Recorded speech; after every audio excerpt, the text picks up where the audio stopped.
Tonight on 7 News, face to face, for the first time, the driver behind the Hunter Valley bus tragedy, confronted by his victims' families, forced to hear the heartache he's caused.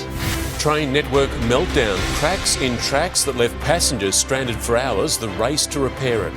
Breaking news, drug driving bombshell. Bulldog star Josh Adokar allegedly tests positive for cocaine. A Sydney surgeon accused of performing dozens of dodgy operations on children. Could Qantas be forced to sell off Jetstar in an airline shake-up? And Reagan touches down in Australia with a message for her critics. Live from Sydney, 7 News with Angela Cox and Mark Ferguson. Good evening. The devastated loved ones of 10 people killed in the Hunter Valley wedding bus crash have choked back tears as they confronted the man responsible. They were given the chance to address Brett Button in court before a judge decides how long the bus driver should spend behind bars. They have already endured so much, but today they were determined to share their pain with the man who caused it, bus driver Brett Button. Mothers, fathers, brothers, sisters and partners sobbed as they spoke of the crash which shattered their lives and claimed those of Andrew and Lynn Scott, Darcy Bullman, Rebecca Mullen, Zachary Bray, Tori Cowburn, Angus Cray, Nadine McBride, her daughter Kaya McBride and Kaya's partner Kane Simmons. You're not meant to outlive your children and you're not meant to see their children grow up without them. Touching her cold arm in a morgue was something that a father can't explain. She was still so soft and beautiful, I never wanted to leave that room. Brett Button, his head bowed as he listened for hours about the hopes and dreams he stole. I stand here a broken man. You have broken me physically. You scarred my body, but worst of all, you have broken my heart and mind. 10 people were killed, 25 injured when the chartered bus Button was driving tipped while returning from a wedding in the Hunter Valley on June 11, 2023. He was speeding and affected by prescription drugs. Graham McBride was on the bus that night. He survived. His wife and only child did not. All lifelines have stopped. Our family tree has been cut down. The judge addressed the victims' families and survivors in court, saying no sentence would cure them of the physical and mental trauma they've endured. That justice isn't about revenge, but about accountability, deterrence and punishment. Brett Button will be forced to sit through another harrowing day in court tomorrow. Leonie Ryan, 7 News. Live now to Annie Puller in Newcastle. And Annie, who will take the stand tomorrow? And the families of Zach Bray, Kane Simmons and Tori Cowburn and several crash survivors are expected to give their victim impact statements. But it's unlikely they'll get to look Brett Button in the eye. He's been keeping his head down, refusing to make eye contact. The families desperately hope the judge will hand down a sentence which reflects the gravity of this tragedy. The maximum penalty for dangerous driving occasioning death is 10 years in jail, but it is unlikely Brett Button will serve the maximum for each life lost. Annie, thank you. A shocking photo has emerged showing the cause of today's rail meltdown affecting thousands of commuters. Part of the track had shattered and split open near Central, triggering peak hour delays of more than an hour, with marks indicating the track had recently been tested. A frightening section of Sydney rail, cracked, shattered, disintegrated. More than our typical broken rails, it was a complex broken rail. Discovered just after 4 a.m. between Central and Town Hall stations, a major safety risk that immediately halted trains. When the track does break in that way, the signals return back to red and therefore the trains would come to a stand. Cue a morning peak nightmare. Running late today, mate? Absolutely a joke. Crowded stations, long delays, cancellations. They're pretty serious. Like, it's not just one train, it's the whole system being affected. The T1 North Shore and T9 Northern lines first hit, delays quickly spreading across the network. I was waiting about an hour to sort of be able to get on train. It was a bit ridiculous. And when they finally came, it was absolutely chock-a-block. So yeah, not a great experience. I was stuck in between stations constantly. Bemused passengers as trains were held up. It's terrible, mate. I've been in the train for 90 minutes now. I've got to miss my meetings. At least for some, there was one alternative. I'm trying to get to Chatswood. It's not easy. I thought I might try the metro. The fracture in the rail so significant, work teams needed to replace 9 metres of track. That job finished by mid-morning. Blue paint on the brake indicating ultrasonic testing of previous work. Having a look at the investigation of the root cause. Coming after a recent rail maintenance blitz. What do you do? Sydney Trains for you, I guess. 14 hours since the crack was detected, Sydney Trains are saying most things are back in order. They say delays are continuing though on some lines in the evening peak. The T8, the T3 and the T2 lines are suffering knock-on effects. Now passengers are advised to check their apps and indicator boards at stations and allow more time to get home. Okay, Chris Marr at Central Station, thank you.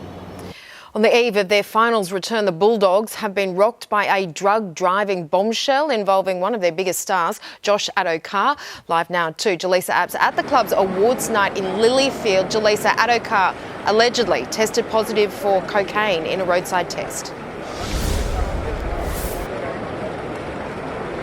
Yeah, and this is a really dark cloud over a night that really should be celebratory for the Bulldogs. They should be celebrating a night where the season has gone so well and exceeded all expectations. Now, this all came out just hours after the NRL launched its finals campaign with 8 of the captains on Sydney Harbour. There were reports that came out that Josh Addo-Carr had tested positive to a roadside drug test. Now, General Manager of the Bulldogs, Phil Gould, quickly took to his own page on Platform X to deny that. He said that last Friday he had taken a roadside drug test, but that he had not tested positive. Now, since then, the NRL have actually got involved. They are liaising with the club and everyone's trying to work out where these two different stories are coming from, whether it's a case of mistaken identity or if the wrong information has initially been given to the club.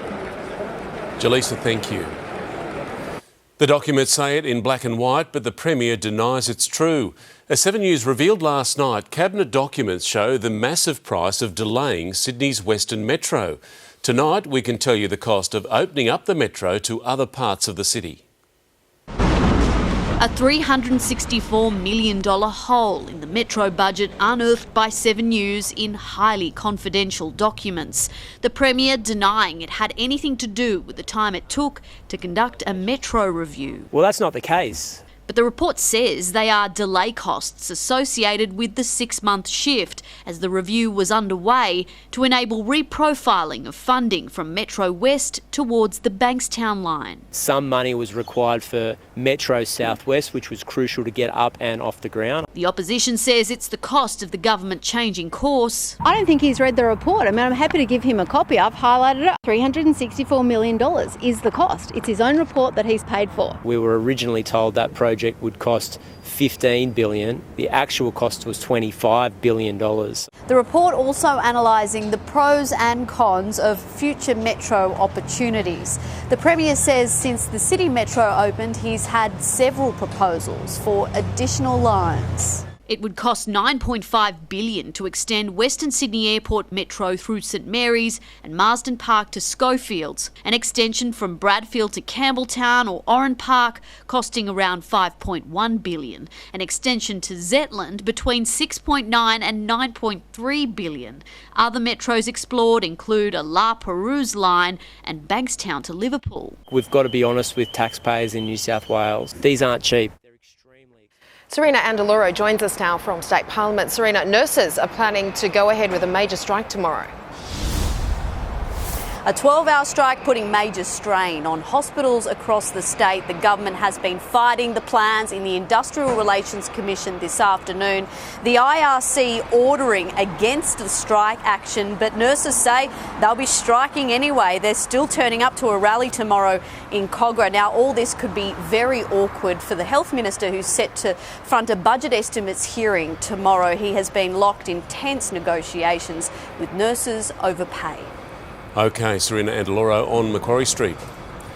A former Sydney surgeon is being investigated by one of London's top hospitals for allegedly botching dozens of operations on children. British media are reporting horrendous cases, including one child who had a leg amputated when it could have been saved. Yasser Jabber is accused of bungling operations on young patients who are under the orthopaedic surgeon's care at London's Great Ormond Street Hospital, known for its world-class treatment. They didn't actually seek a second opinion because their children were having treatment at Great Ormond Street Hospital. And so there was just a huge element of trust. The hospital has so far reviewed 39 of the 721 patients treated by Dr. Jabber. More than half of them suffered harm, 13 have lifelong injuries, and at least one boy had his leg amputated. With appropriate treatment, he would have avoided that amputation. 7 News can reveal Dr. Jabber spent time at the Royal Children's Hospital in Melbourne, where he worked with leading paediatric and limb reconstruction surgeons, also at the largest paediatric centre in New South Wales. The Children's Hospital at Westmead has confirmed Jabber was a doctor in training here in 2013, but insists his work was supervised at all times. The Australian Health Practitioner Regulation Agency says Jabber is no longer a registered doctor here. There are reports he is now working in Dubai. Amy Clements, 7 News. The Premier has slammed brawlers who interrupted a children's football match at Erskine Park on Saturday. New videos have emerged showing the lead-up to the violence. Chris Minns labelling the incident as disturbing. I think it's outrageous. I hope that the sporting codes ban them. Just kick them out of their code. It's the easiest and simplest way to send a message that it won't be tolerated. It's understood the brawl began with an argument over a refereeing decision. A leading economist says interest rates are unlikely to be cut until after the next election. Bad news for borrowers and for Labor. The opposition going on the attack, questioning the government's spending and comments targeted at the Reserve Bank. Smitten by puppy love, but worried the prime ministerial pooch might find out. Don't tell Toto. Inside Parliament, little love lost. Why is the government fighting the Reserve Bank while Australian families go backwards? The Treasurer says he's fighting the opposition. If we had taken their advice, the economy would be in recession right now. As new Treasury advice obtained by 7 News confirms the only reason the economy is in positive territory is increased government spending, adding 0.23% to growth in the March quarter and 0.24% in June, and without it, official GDP would have been minus 0.05 and minus 0.01, 2 consecutive quarters of negative growth, officially a recession, though some economists warn spending comes at a price. It's also that government spending that's fueling the fire of the cost of living crisis. The Prime Minister disagrees. Easing that cost of living pressure is, of course, our number one priority. Lower interest rates would help ease those pressures, but there's a new warning tonight that the first rate cut might not now come until the middle of next year. Sitting where we are now, it looks pretty unlikely before the next election. And sitting where the government is now, that is not good news. And with both South Australia and Victoria now moving separately to ban children under 14 from using social media, the pressure is on the federal government to take a lead nationally. Anthony Albanese assured the premiers at Friday's National Cabinet meeting that he would, and an announcement on a federal crackdown is now imminent. Mark Riley with the latest from Parliament House. Qantas could be threatened with the forced sale of its low-cost carrier Jetstar under a bold plan to make our skies fairer. But the idea has already been rejected by the federal government as a lazy and damaging thought bubble.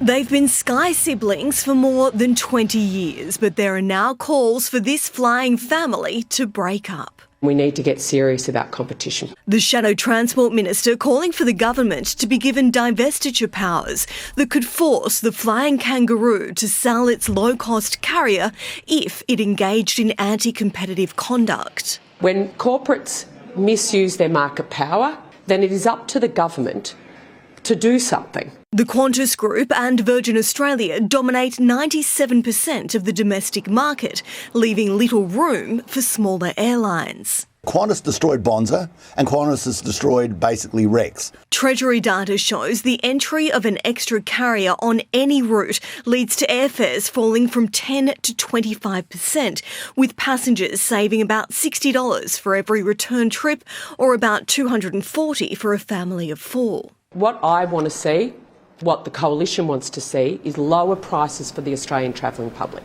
By this afternoon, it wasn't the airline dealing with the split, but the Coalition, with the Nationals leader grounding the idea before it could even take off. Well, it's not coalition policy yet because we haven't got the evidence. This thought bubble didn't last the light of day. Amelia Brace, 7 News. A man wanted for pouring scalding coffee on a toddler in Brisbane has fled the country. Police reveal the 33-year-old foreign national first drove to Sydney and spent a few days here before flying overseas. I've got 30 detectives working for me. They're devastated that they missed this person by 12 hours. Today, the 9-month-old boy had further surgery. Thousands of people have been caught in a police blitz over the weekend. Paul Caddack is at Surrey Hills. Paul, they were targeting speeding as well as drunk and drug drivers. Angela, they were, and police say they detected more than 6,600 offences during Operation Raid, with almost 2,000 drivers caught speeding and around 260 caught being distracted by things like mobile phones. In one case, police say a 19-year-old woman at Smithfield was caught doing more than 30 k's over the limit. The P-plater then blew .207. That's around 11 standard drinks. More than 120,000 random breath tests saw 211 drivers charged, and almost 11,000 drug tests found 470 drivers testing positive. The numbers are concerning. So the ratio for positive tests from RBT is about 1 to 250. Random drug testing ranges, but it can be generally around about 1 in 10, 1 to 15. Detecting driver fatigue was also a focus, which they say they'll be doing more of when people start making longer car trips come the school holidays in 3 weeks. OK, thank you, Paul. After a spectacular 6 weeks, the greatest show on earth is all over tonight, with athletes blowing out the flame at the Paralympics in France. It marks the end of a largely glitch-free games, both of them with a focus now shifting to LA in 4 years' time. For the Olympic rings, this was full circle. What started at an opening ceremony some 6 weeks back ended the same way. Rain. But nobody cared. Nothing would stop this Paralympic party. All over the world, all over France. The Australian team, 120 of them, wore akubras, ponchos and an abundance of pride. The flag bearers, Lauren Parker and James Turner. Turner, 2 gold on the track. Triumphs again! Parker, the first Australian to win gold in 2 sports, triathlon and cycling. But none of it enough. Australia finished 9th in the tally, our worst Paralympic performance in 36 years. Overnight, more disappointment. Madison de Rosario unable to defend her Tokyo gold in the marathon, silver instead, but revealing she'd done that despite this. My dad passed away the day of the opening ceremony. Spirit like that celebrated in an hour-long rave, 24 of the techno world's biggest global acts.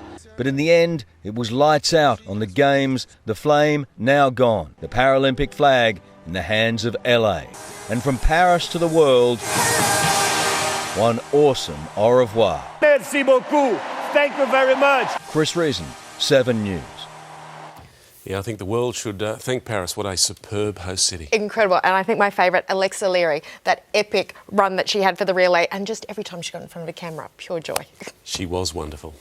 Time to check the weather now with Amber Laidler. Amber, nice and warm in that sunshine today. Mark, Angela, good evening. Yes, what a day, with clear skies extending right across the city. As they say, spring has well and truly sprung, with cherry blossoms and wisteria starting to bloom in Parramatta Park. The floral display coming to life slightly ahead of schedule. It should be in full force in a few weeks' time.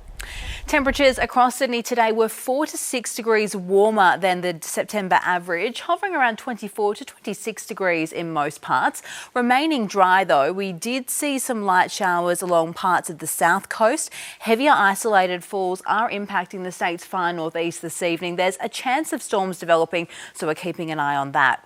We do have another burst of warm weather on the way, though at this stage it only looks brief, with grey skies and much cooler temperatures forecast to return. As for when, those details are in your full forecast. That's coming up shortly. See you soon, Amber. Thank you. Stay with us, plenty more to come in 7 News. After the break, the push to give workers more leave. 12 extra days a year. Who stands to benefit? Plus, a once-in-a-generation jobs boom in our West across a range of industries, with thousands of roles on offer. A new portrait of the Queen released to mark an important anniversary. Later, the cheapest international flights in years. Airfares slashed for a sale beginning tonight. Details after 6:30. And exclusive pictures, Australia's most controversial Olympian back on home soil. Thank you for watching 7 News. There's a new push tonight to introduce paid leave for reproductive health issues for all full-time employees. Currently, many patients miss out on pay even as they undergo painful, expensive procedures. Bronte Lang has been battling crippling endometriosis for close to a decade. I'm a bit of a balloon at the moment. Multiple surgeries and specialist appointments, along with debilitating pain every month, meant multiple days off work. It's often quite a scary thing to ask a superior for time off for such an misunderstood disease. Today, backing a new campaign by the Health Services Union to introduce reproductive health paid leave. The proposal would give employees 12 days paid leave to take time off for IVF treatments, severe period pain, menopause, vasectomies and hysterectomies, endometriosis and miscarriage. People are able to have those conversations with the employer and ask for flexibility. Currently, patients are left out of pocket and out of leave. I had surgery just over a month ago and I had to take 9 days of unpaid leave. The federal government argues employees are already entitled to paid time off to address reproductive health concerns through sick or personal leave, but advocates say that's simply not enough. You go through those days so quickly. With the union arguing accessing healthcare shouldn't depend on having an understanding boss. Taylor Aiken, 7 News.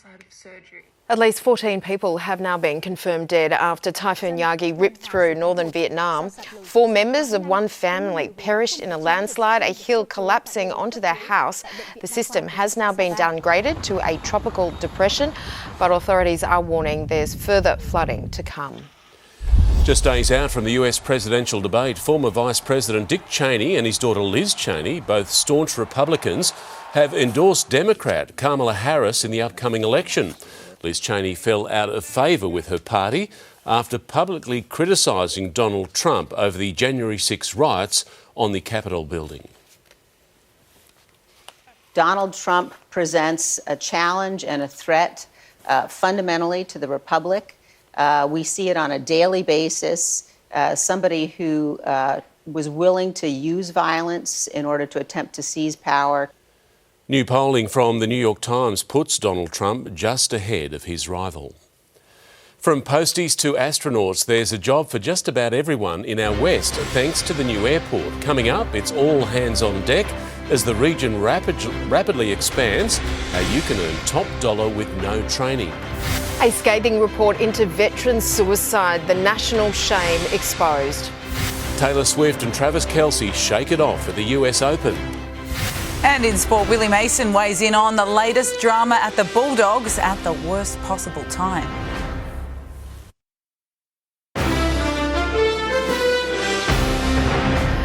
Welcome back. Tonight we bring you the second part in our 5-part series on the Western Sydney Airport. Right now we are on the cusp of a once-in-a-generation jobs boom. All kinds of incredible industries will supercharge the area, which is why experts are telling children to dream big.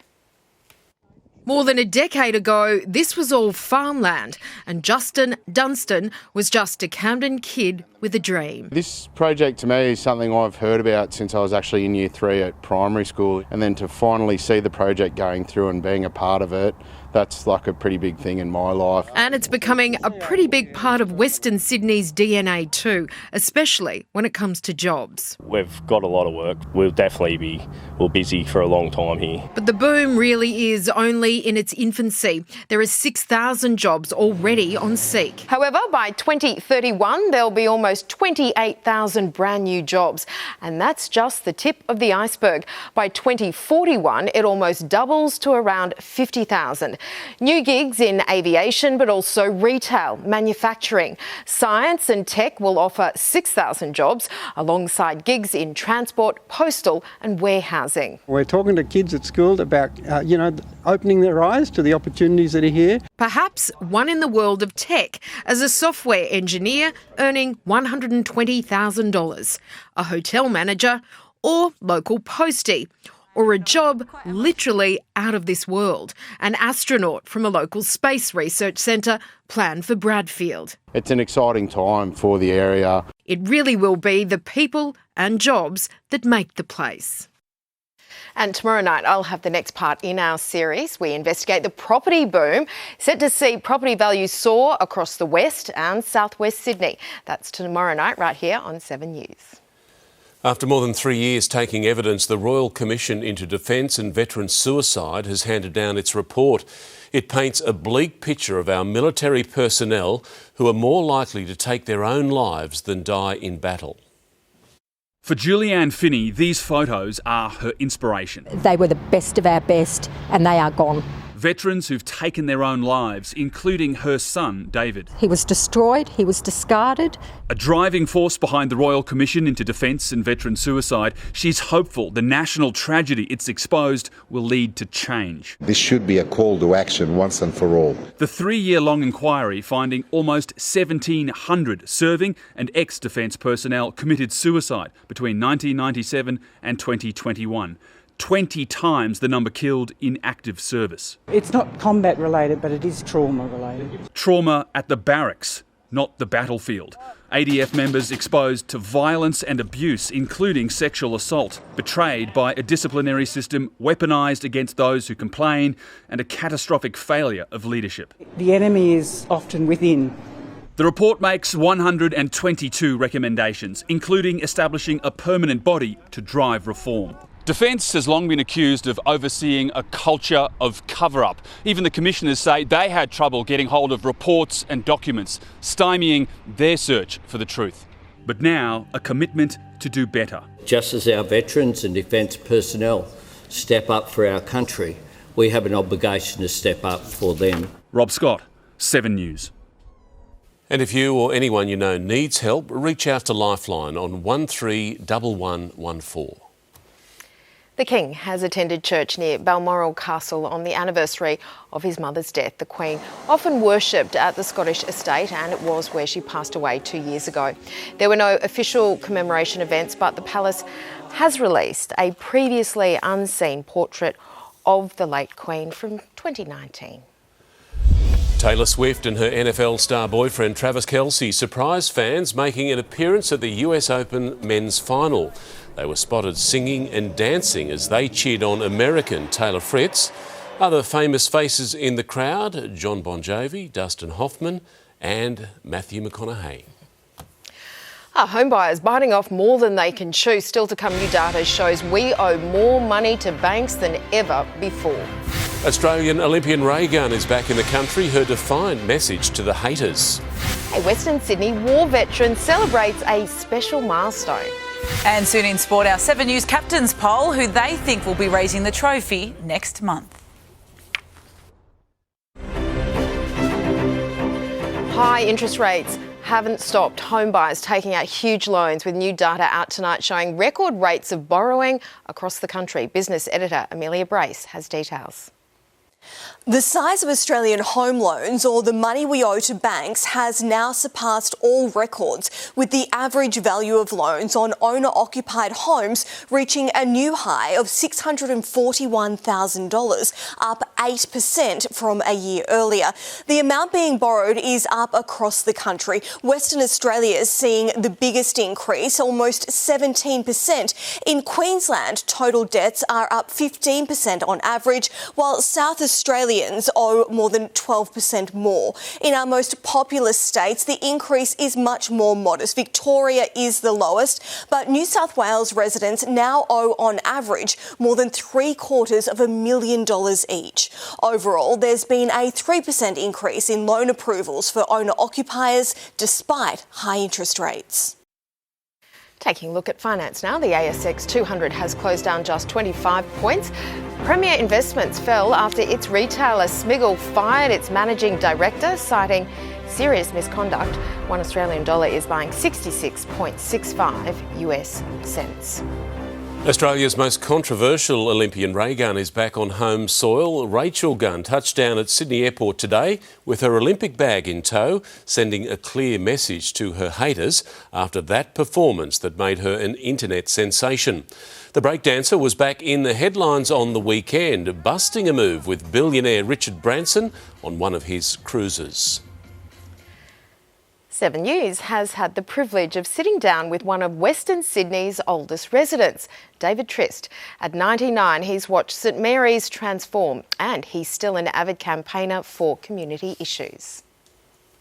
David Trist says the secret to longevity is no secret. I think you control your life in your own mind. No excesses of drinking and smoking, for example. But he has had a secret weapon for 74 years. It's all in the lady beside me. He and wife Betty share 8 grandchildren and 6 great-grandchildren. They met when he arrived in St Mary's after serving in Papua New Guinea during World War II. Young people had the opportunity to put a deposit on a block of land costing maybe £50. These days, that same block of land would be $700,000. Which is stupid. Long retired from a career in finance, David's very active in the community, passionate about the Panthers and Western Sydney Airport. One of the Badgery boys built his own aeroplane before World War I and flew it. He was a pioneer of aviation, and his name's been overlooked. Just one of many things he hopes to achieve by his 100th birthday. Continue to approach the powers that be about affordable housing. You put everything in the hands of the Lord, though. Yeah, well, he mightn't help me much with the affordable housing. Jodie Lee, 7 News. I think he does have a secret to longevity, marrying well. You'd know all about that. There's a lot to learn there too. From Italy to the US, airfares are being slashed across a range of international routes, but there's a catch. Just ahead, we break down the best deals for early bird holidaymakers. Plus, Tunnel Vision, the ingenious plan to protect a native turtle species under threat. Don't miss that story soon on 7 News. First, Mel's back with Spot and Mel, a huge distraction for the Bulldogs. Yeah, terrible timing, guys. Good evening to you. Josh Addo-Carr's future is uncertain tonight, just hours after the launch of the final series. Coming up in sport, we get Willie Mason's very strong thoughts on the drug driving drama and the implications for the Dogs' finals campaign. And Taylor Swift lends her superstar power to her namesake at the US Open, but it was all in vain. Welcome back. On the day they launched the final series, the NRL and the Bulldogs have been rocked by a drug driving controversy involving Josh Addo-Carr. Back to Jaleesa Apps at the Bulldogs presentation night. It is a huge distraction for their second-year coach, Jaleesa. Yeah, it certainly is, Mel, and something he really hasn't dealt with in the 2 years that he's been the head of the Bulldogs. We actually just saw the players and the coach head inside. This is a night that they should be celebrating all the achievements and a side that really has excelled all expectations that what were put on them at the start of the year. Instead, this dark cloud does now hang over the club. All eyes will be on that all-important team list tomorrow at 4 p.m. to see if Josh Addo-Carr is named. He was expected to return for the clash when the Bulldogs take on the Seagulls, but they do have plenty of options in that spot. He's missed a lot of footy this year and they've found ways to fill his spot, so it'll be certainly interesting to see what they'll do there. Interesting as well, the players actually have their player media tomorrow, so unfortunately they'll be answering some very uncomfortable questions about their teammate. No doubt about it. Thanks, Jaleesa. The Storm are the near unanimous choice to win this year's grand final in the result of the 7 News captains poll, but at today's finals launch, all agreed the 8 contenders are starting one of the tightest premiership battles in history. When it comes to finals, he who blinks first. All right, break it up. Hey guys, who blinks first on the weekend out of your teams? I think Canterbury. 8 superfans, 7 captains and a ring-in launched the finals this morning. I've been brainwashed by my parents since birth, so I was inside a Bulldogs fan for 9 months and then came out to a bunch of Bulldog fans. Beat Manly at a core stadium on Sunday, and we know what happens next. They definitely deserve a finals game, and we kind of got that for them, and really excited to play in front of them this week. Yeah, the Northern Beaches folks will have to get their passports out to get across the bridge. Caitlin Ponga wants to party like it's 1997. I've looked at the parties and whatnot, the streets that have been filled. I've thought about myself in those shoes definitely many of times. If the Sharks win the comp, Cameron McInnes and Anthony Galuso are getting matching tattoos. You've got yourself in trouble here. What's the tattoo going to be? I'm going to leave it up to captain. His choice. Yeah, no, we'll come up with something, but the good one. A good one. We'll Definitely. In the annual 7 News Captains poll, who wins it if their team can't? Melbourne have been such a complete side this year. Just the consistency over the year. They've set the benchmark for the season. I think Melbourne have probably been the most dominant all year. We'll go the Bulldogs. This is the worst question we get asked all day. I'm saying the Cowboys. Time to pack the trophy away and take the gloves off. We wish them best of luck, but not too much luck.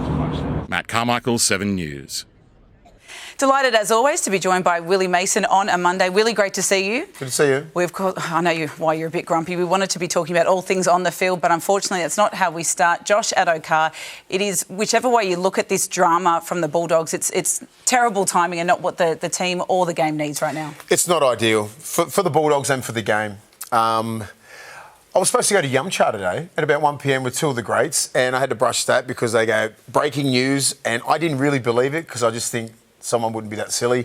And obviously it's happened, and it's a drama for the club, it's a drama for the game, and we hate to see this. We should be talking about the Bulldogs in the finals for the first 7 or 8 years, and we're not. And what do you make of Phil Gould, who is obviously such a staunch supporter of the club and the game? He tweeted in support of Addo-Carr. And that's probably that hurts Gus. You know, Gus is a man about principles and morals, and you don't cross his moral code. And I think, Gus will take care of this. He runs that club, and I'm sure he'll make the right decision. OK, well, we will get to on the field, and it's not much better for the Bulldogs because after all that momentum and people raving about their defensive record, 78 points they've conceded in the last 2. What's happened? Yeah, I mean, we've been, the second best defensive team of the year, right? So last 2 weeks, I'm just going to put it down to a hiccup. We played against a red-hot Manly side, and then North Queensland come down here and they just dealt with us. William Medal, before you go, who got your vote this round? Oh, KP, Kalen Ponga. I don't think they win that game without Kalen Ponga. He just showed brilliance. He's had 10 weeks off. I think if he didn't have 10 weeks off, he probably would have got his second Dally M medal. That's how important that guy is. Like, he's an absolute freak. Some of the plays that he had, his toughness, his defence, just the ball skills that he has, leadership. He was up there in Newcastle and he delivered them into the 8. So, Willie M medal. Love your work, Willie. Chat to you later in the week. Thank you. Jerome Luai is certain Nathan Cleary will return from his shoulder injury on Friday night and become the instant fix to the Panthers' stuttering lead-in to the final series. Definitely, he's, if not, the best player in the game. I believe in, manifesting positive energy and keeping that good energy around the club, so I'm sure he's tracking well. Luai looks forward to confronting his childhood friend Spencer Leniu in his first visit to Penrith Park as a Rooster. One of the big positives for the Giants from their heartbreaker against the Swans is the belief it's given their brightest young star, former number 1 draft pick Aaron Cadman, booted 3 goals, proving to himself that he belongs on the biggest stage. When the moments came my way, I seemed to take them most of the time, so I know that I can do this, and it was good to showcase that a little bit. The Giants host the Lions on Saturday night in a knockout semi-final. Yannick Sinner dedicated his US Open win to his seriously ill aunt. Taylor Swift and Travis Kelce were there to support compatriot Taylor Fritz, but Sinner won the final easily in straight sets. His aunt's health battle and a doping drama made this victory even more satisfying. Yeah, I'm very happy, very proud, because the last period of my career was really not easy. I would like to thank everyone for being so fair. Before the tournament, it emerged that Sinner tested positive for steroids twice in March. He avoided a ban, though, because it was ruled unintentional. Nice speech, and it was clearly Flushing Meadows was the place to be with all the rock stars there. Yeah, it didn't help. Not the result the noisy New Yorkers wanted. No, that's right. He got there. Don't want to upset them. Thanks, Mel. Thanks, Mel. A massive flight sale is going live tonight, boasting some of the cheapest deals in the past 5 years. Holidaymakers can save hundreds of dollars flying to a range of international destinations, but there is a big catch. 15 destinations, 7 airlines. This sale promises to wind back the clock on international airfares. We haven't seen fares this cheap since before the pandemic. But there's a catch. All sale flights depart from Melbourne, including San Francisco for $922 return, $300 cheaper than from Sydney. The real standout in my household is Rome on sale for under $1,200 return, broadly available in the first half of next year for travel. The sale is through Webjet on Air New Zealand, Singapore Airlines, Vietjet Qatar, Turkish Airlines, Garuda Indonesia and Philippine Airlines. Ho Chi Minh and Delhi are on sale, both under $800 return, and Bali, saving more than $100 flying the same dates out of Sydney. It's the first time we've done this with Webjet, and the timing is absolutely right for people to get out there and start booking. Melbourne Airport is subsidising this sale. It benefits from higher passenger numbers because it charges a per passenger fee to the airlines. But it's hoped airlines not involved in this sale might respond and soon offer their own bargains. I think there's generally an uptick from all airlines when any of the airlines do go on sale. The start perhaps of a price war where travellers are the winners. Blake Johnson, 7 News. When conservationists brought the eastern quoll back to the Aussie mainland, it created an unexpected problem. The fox-proof fence on our south coast might keep the quolls safe, but it's kicked another native species, the eastern long-necked turtle, off its migration path. Thankfully, those same conservationists have come up with a solution: turtle tunnels. It's a bit like a bathtub. It's got a mesh lid and a grate that goes down through the middle to allow turtles to swim under it, but not allow foxes. So far, no foxes have made it through. How clever, good result. Amber is back with the forecast now. Amber, how's the week shaping up? The temperatures are set to bounce around a bit over the next few days, with a burst of warmth expected before maximums plummet up to 10 degrees in some parts. I'll have all the details in your full forecast. That's next.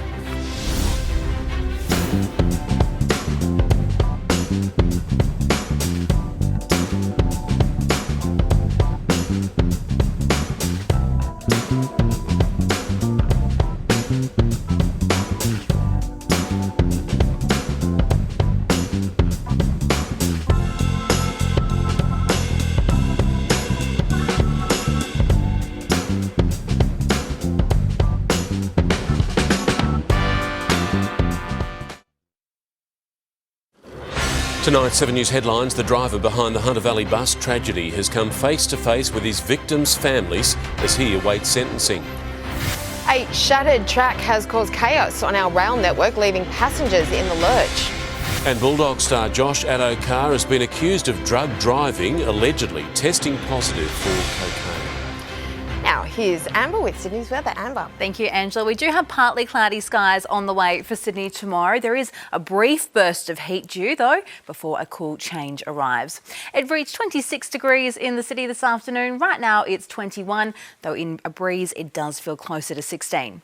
Checking the satellite image, and there is a low pressure trough lingering in the far northeast, which is generating showers and the odd storm. Some parts there have seen more than 20 millimetres recorded today, with a chance those unsettled conditions will redevelop over the region late tomorrow. On Wednesday and Thursday, a trough and cold front are set to cross southern and eastern parts of the state, which could bring some more unsettled conditions, particularly during the second half of the week. But taking a look around the capitals tomorrow, there's a chance of a late shower or two in Brisbane, tops of 26 degrees, a cool start, and then a sunny top of 20 degrees is forecast down in Canberra. 20 also the top in Melbourne and in Adelaide, 21 there under partly cloudy skies. 17 is the forecast top tomorrow in Hobart. Perth is expecting a partly cloudy top of 23 degrees tomorrow, warm and sunny tops of 35 up in Darwin. Taking a look at New South Wales now, more isolated showers and storms are possible in the far northeast. There's also the chance of a light shower along central parts of the coast, generally looking dry and sunny elsewhere though, with daytime temperatures remaining a touch above average. That trend continuing here in Sydney. Daytime temperatures should hover around 21 to 23 degrees in most parts. 20 is the top along parts of the coast, 24 degrees forecast tomorrow out at Richmond. On the water tomorrow, southwesterlies are expected to shift east to southeasterly during the morning, eventually tending northeasterly and running it up to 15 knots in the evening. But back in the city, we are expecting a partly cloudy top of 22 degrees tomorrow, so a few degrees cooler than today, but it is still a touch above average before temperatures warm up again. 25 to 28 degrees is expected on Wednesday. Thursday, partly cloudy skies return, as do much cooler temperatures, with tops hovering in the late teens, low 20s rather throughout the week. There's a chance of a few showers persisting, but at this stage clearing, remaining cloudy though by the start of next Monday. So we've got a little bit of everything over the next 7 days, Angela and Mark. Roller coaster ride. Thanks, Emma. That is 7 News for this Monday. We'll have updates for you throughout the evening. Sunrise starts from 5:30 tomorrow from all of the 7 News team. Thanks so much for your company. Have a great night. Good night. The 7 News app will give you the news you want every minute of every day, including breaking news alerts. Download the 7 News app now.